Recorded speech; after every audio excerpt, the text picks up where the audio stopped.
Idol, ito na yung ito na yung manok. Ang dalawa. Ginagaya ko na yung preparasyon para ihatid ko doon sa turbina sa may Laguna. Ito sinulatan ko para doon sa conductor at driver na siguro makakarating doon sa address. Ito, from Bordugue Capsule, Phase 1, Section 6, Block 8, Lot 8, pabahay. Bagtastan sa dito, tapos yung aking cellphone number. Ito naman yung iyo. Tukad David Romero. Address, Purok Trib, Burunggon, As Albay. Ano to? Diversion, ano to? Passing seed? Waiting shed. Waiting shed. Pick up. Tapos ayun yung cellphone number mo. Ito yung pangalan niya. Ganito guys ang paghahanda. Idol, ganito paghahanda sa manok para makaligtas sa biyahe kasi mainit eh. Kailangan siyang maproteksyonan sa init. Lagyan natin ng konting dahon na saging.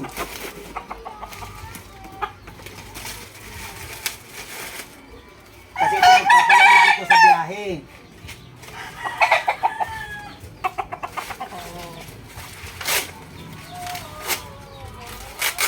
Kailangan masyadong marami, pero yan eh.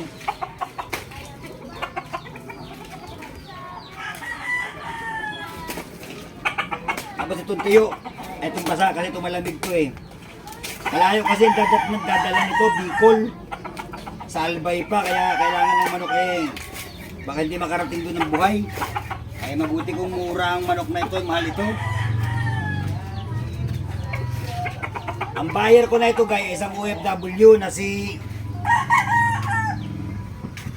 Sumuto ko na yung pangalan niya. Kami, lalagay ko na lang ito sa caption ng aking video. Eh, sobrang tiwala niya guys sa akin na nagulat ako, magdamag kami nag-uusap eh, nagpadala siya ng pera pambayad sa manok, sobrang tiwala siya eh. Through Gcash, nagpadala siya ng ganun kalaki pera. Kaya ako lang mismo ang magdadala para sigurado makarating ang manok doon sa paruroonan. Idol, salamat sa tiwala mo. Makakarating ng sigurado ang manok mo sa biyahe.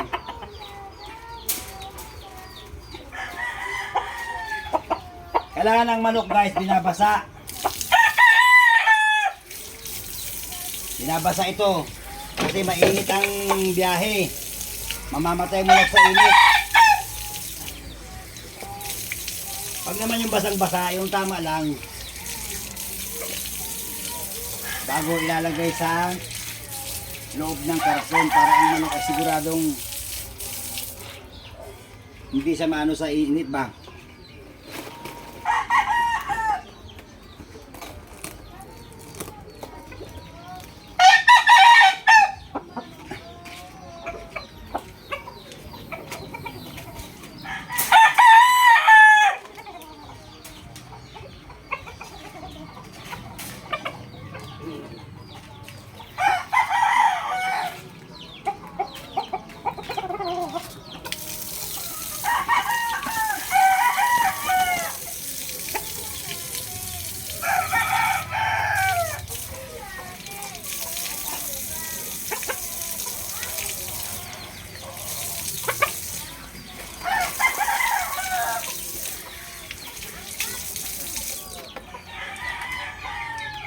Ito guys ay tamang pamamaraan.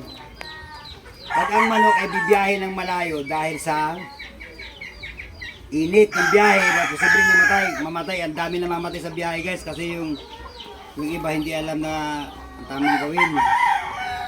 Babasahin mo talaga ito guys para proteksyon na sa init at pagkauhaw sa layo ng biyahe. Bicol, baka 12 hours yata ang biyahe magmula sa Batangas.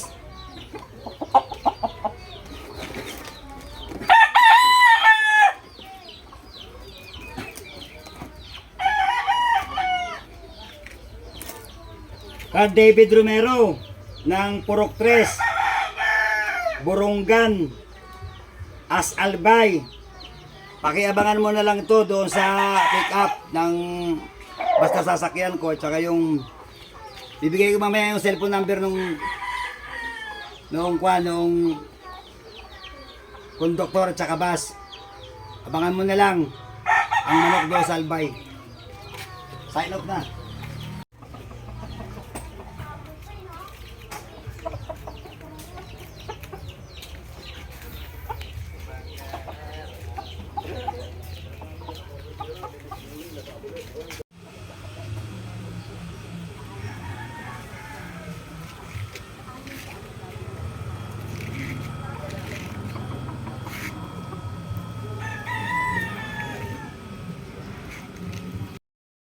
Dito na ako, sakay na ako sa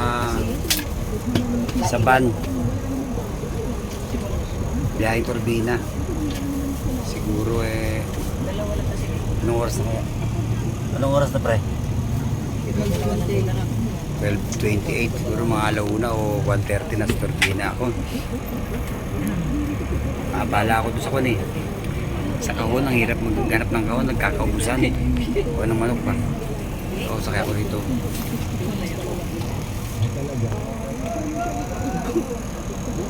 Sana hindi magkaroon ng problema mamaya pagdating doon sa bus. Kung nagka-problema at hindi pumayag, ako na mismo magdadala ng manok mo sa Bicol, idol. Para lang sa kahiyan sa'yo. Tiwala mong ginawa sa akin. Salamat. Shoutout sa'yo, idol. Ito yung bus na sinakyan ng manok. Ito pangalan niya. Ito yung yan yung biyahe niya. Bus number, tapos yung kanyang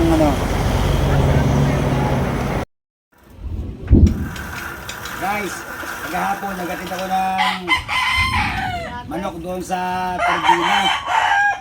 Turbina, yung boundary ng Laguna at saka ng Batangas, para dalahin sa Albay, sa Burugan o As Albay. Yun ang address nila guys, sa pamilya Raton. Pamilya Raton ng Albay. Shoutout sa inyo guys. At kay Leonard Raton. Guys, salamat sa pagtitiwala. Shoutout sa iyo. Yung manok mo ay nakarating na ng matiwasay doon sa inyong bayan, sa bayan ng Albay. Dumating ang manok nila guys ay alas 3 ng madaling araw ito.